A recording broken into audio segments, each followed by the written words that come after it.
Assalamualaikum warahmatullahi wabarakatuh. Perkenalkan, nama saya Taufik Hidayat, NIM 858460026. Hari ini saya akan berbagi hasil observasi mengenai slow cognitive development pada anak. Slow cognitive development adalah kecepatan berpikir, memahami konsep, dan memecahkan masalah anak lebih lambat dari teman sebaya. Ciri-ciri antara lain kesulitan mengikuti instruksi, dua langkah, dan lambat merespon pertanyaan sederhana. Selain itu, anak juga susah mengingat urutan kegiatan sehari-hari serta kemampuan menghubungkan sebab akibat. Jika kita bandingkan dengan perkembangan normal, perbedaan kecepatan ini akan terlihat cukup signifikan pada usia kelas awal SD. Penting bagi kita untuk tidak menghakimi, melainkan memberikan pendamping yang penuh kesabaran dan simulasi yang tepat. Ingatlah, setiap anak memiliki ritme belajar sendiri.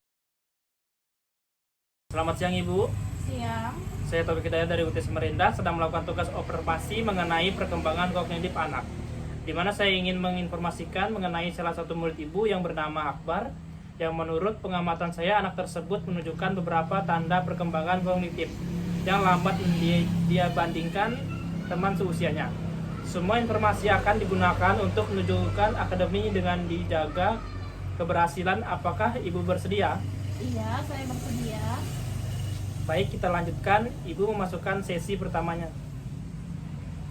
Untuk pertanyaan pertama, yaitu menurut pengalaman Ibu selama mengajar Akbar, bagaimana gambaran umum kemampuan belajarnya dibandingkan dengan rata-rata teman di kelasnya?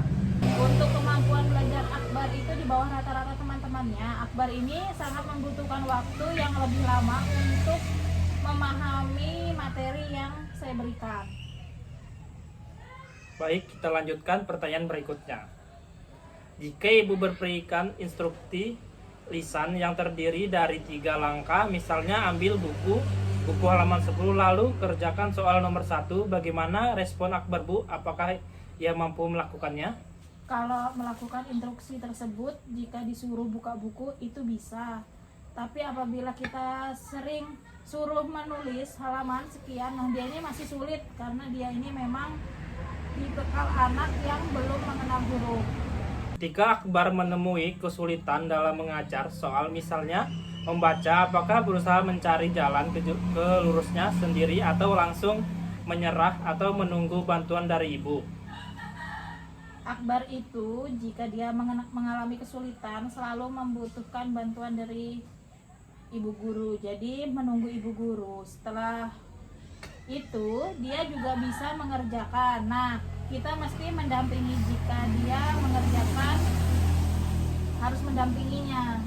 Iya, tapi anak tersebut tidak menyerahkan, Bu. Terkadang jika saya lalai, dia itu tetap mengerjakan walaupun jawabannya itu tidak sesuai yang kita harapkan.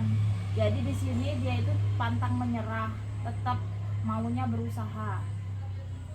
Menurut Ibu, di bidang Akbar paling tertinggi dari segi akademik? Akbar itu memang sangat tertinggal karena memang dia itu anak yang sangat lambat, daya tangkapnya lambat, dan dia itu juga ingatannya jangka pendek, beda dengan siswa lain. Terima kasih banyak atas jawabannya yang sangat membantu. Apakah ada hal lain yang ingin Ibu tambahkan mengenai perkembangan kognitif Akbar? Untuk kognitif Akbar untuk saat ini mungkin berjalan meningkat, tapi lambat seperti itu bukan berarti tidak meningkat. Ada peningkatan tapi tidak sesuai usia dia seperti teman yang lain. Baik, ini informasinya sudah saya catat semua.